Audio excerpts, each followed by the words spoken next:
Bonjour et bienvenue dans la condensée du vendredi 7 janvier 2022. Quelques minutes pour l'essentiel de l'actu tech et aujourd'hui, pour le dernier jour de la semaine, ce sera aussi la dernière fois qu'on sera vraiment un gros focus CES. Normalement, dès lundi, je vais pouvoir vous parler de toutes les news tech parce qu'il s'est passé encore beaucoup de choses en plus du CES. Je tenais aussi à vous dire que nous avons fait un segment spécial sur la voiture et la moto, et les voitures et les motos de demain avec Eric en live ce matin. C'était une heure hyper intense avec beaucoup de news et beaucoup d'analyses d'Eric qui est un puits de connaissances autour de cela. Ça sera publié sur notre site et sur notre chaîne YouTube dans quelques heures après cette vidéo. Donc gardez-le en tête si vous êtes intéressé à tout ce qui roule. En attendant, on va se lancer sur une vidéo qui a fait le buzz hier, le bad buzz, une vidéo autour d'un métaverse que Walmart vous préparait pour faire vos courses et qui est ressorti comme ça d'un coup d'un seul.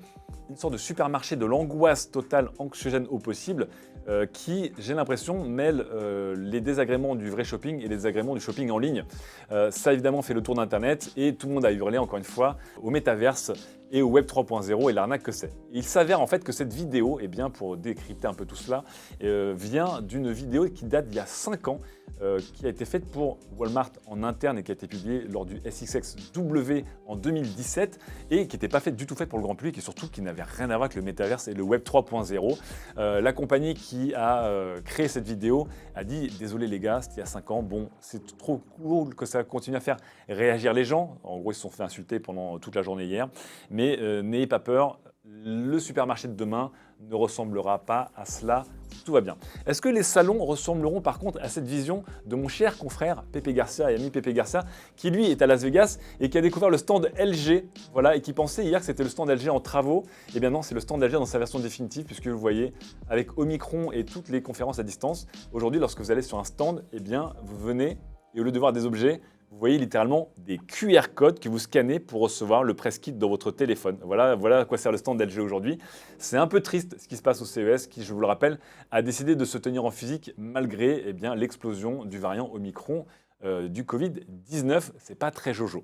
En tout cas, côté autre gros salon international, on a pris des décisions plus radicales et l'E3 a annoncé que pour la 3e année consécutive, il allait se tenir exclusivement en ligne. Est-ce que l'E3 2019 a été d'une certaine manière le dernier E3 tel qu'on le connaît?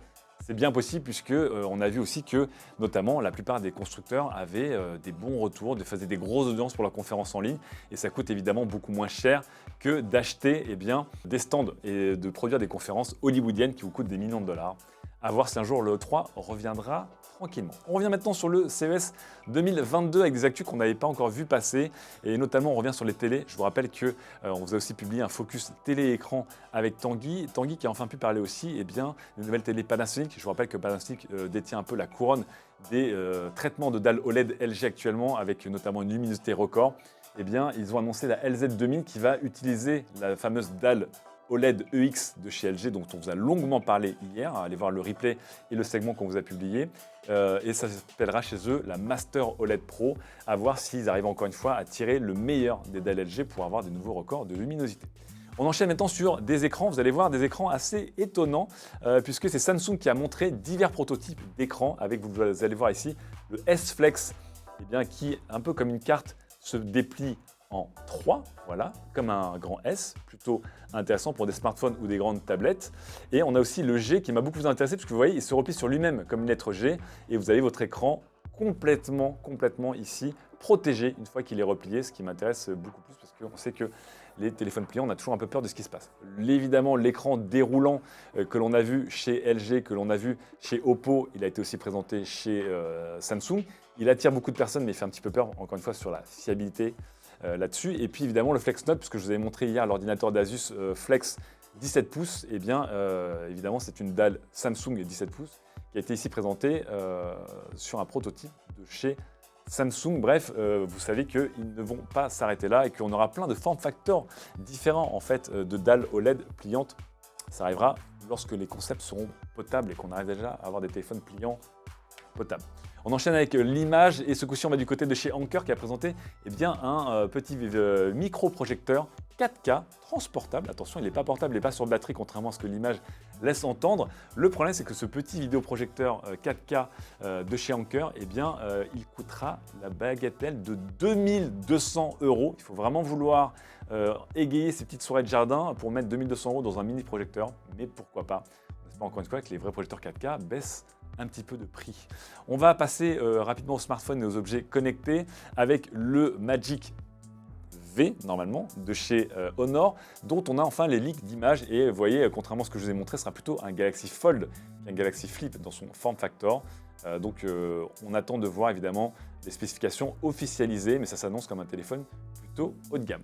Passons donc aux objets connectés et à l'AR et à la VR, avec notamment HTC qui a présenté un bracelet pour le Vive, le Wrist Tracker, qui va vous permettre de traquer un peu le mouvement de main. Il va scanner votre bras du coude au bout de vos doigts et vous n'aurez plus besoin de tenir des manettes en jeu pour voir si vous avez des objets, si vous fermez le poing, si vous tendez les doigts, etc. Puisque ce tracker va pouvoir regarder ce qui se passe autour de vos mains et de vos tendons. On a hâte de voir, ça va coûter $130 et ça va arriver dans les prochaines semaines. Autre petit objet connecté bien à la mode en ce moment, les fameuses lunettes, les Smart Glasses.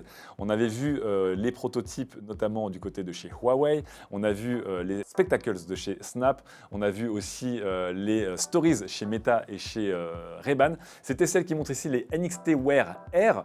Donc des lunettes qui sont le deuxième modèle de chez TCL. 30% plus légère, voilà. Vous aurez un deuxième écran, ça se connecte en USB-C sur votre téléphone et vous aurez un écran déporté sur des lunettes somme toute presque discrètes. On termine enfin avec beaucoup d'argent et de mercato, avec une annonce qui va faire grand bruit et qui va sûrement intéresser vous qui aimez Intel ou qui aimez Windows et qui voulez avoir enfin des SoC à la hauteur de ce que fait Apple. L'architecte du Mac, il vient de quitter Apple pour aller chez Intel. Ce qui tombe bien puisque cet homme-là, qui s'appelle Jeff Wilcox, avait quitté en 2013 Intel pour aller chez Apple. On sait depuis 2013 les miracles qu'il a fait chez Apple avec l'Apple Silicon et tous les processeurs et les SoC dans les iPhones, les iPads et désormais les Mac. Il a été débauché, on n'imagine pas à quel prix, pour retourner chez Intel et il officialise un peu le fait qu'Intel va tenter de venir concurrencer Apple, pas sur les processeurs mais littéralement sur les SoC, donc les systèmes on a chip.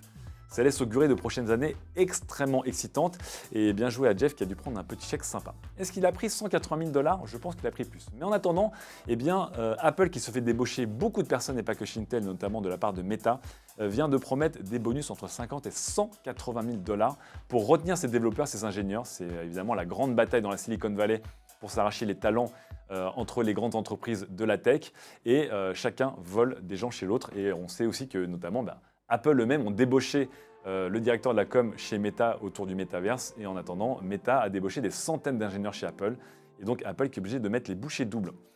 Du côté de Google, ça met les bouchées triple ou quadruple ou octuple, mais pas pour tout le monde et ça fait grincer des dents puisque 4 dirigeants de chez Google se sont octroyés une hausse de salaire qui passe de 650 000 à $1 million. Ils se sont aussi ajoutés tranquillement un petit bonus qui peut monter jusqu'à $2 millions s'ils tiennent le résultat et en plus ils ont touché entre 23 et 35 millions de dollars d'actions.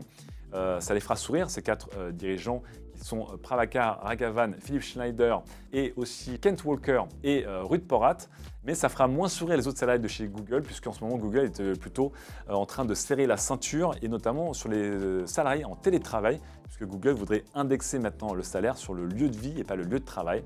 C'est-à-dire que si vous vivez dans un quartier qui n'est pas UP, votre salaire pourrait baisser. Bref, 2 poids, 2 mesures de vitesse, vous connaissez un peu ce qui se passe dans les entreprises. Et enfin, on termine sur ce cher Elon Musk, qui a été brièvement l'homme le plus riche du monde et qui a décidé, parce que c'est un homme avec un cœur immense, je l'imagine, de vendre 10% de ses actions Tesla pour payer des impôts dessus, puisque Elon Musk, vu qu'il n'a pas vraiment de salaire, il ne paye pas d'impôts, mais il possède des milliards de dollars. Et donc voilà, 22,8 millions d'options exercées depuis le mois dernier et beaucoup d'impôts payés. Ça lui fera du bien, et ça fera du bien, on va dire, aux États auxquels il reverse ses impôts. Merci Elon. C'est la fin de cette émission.